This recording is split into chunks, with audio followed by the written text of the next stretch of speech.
અમરેલી જિલ્લામાં આવનારી સ્થાનિક સ્વરાજ્યની ચૂંટણીને લઈને રાજકીય ગરમાવો જોવા મળી રહ્યો છે.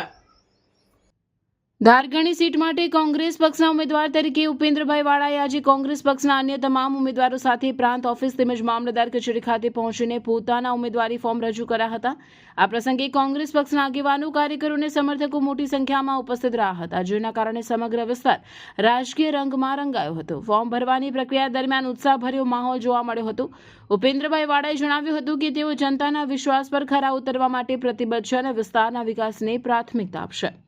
રિપોર્ટર ટીનુભાઈ લલિયા. 5-6 ટર્મથી હું તાલુકા પંચાયતમાં લડું છું, જીતું. આજે લોકોને જે ત્રાસ છે, ખાતર, બિયારણ, દૂધ બધું નકલી, આજે પણ એટલા વર્ષે હજી કોંગ્રેસનો સાથ દેવો પડે એમ છે. કોંગ્રેસ સિવાય આ દેશનો ઉદ્ધાર નથી.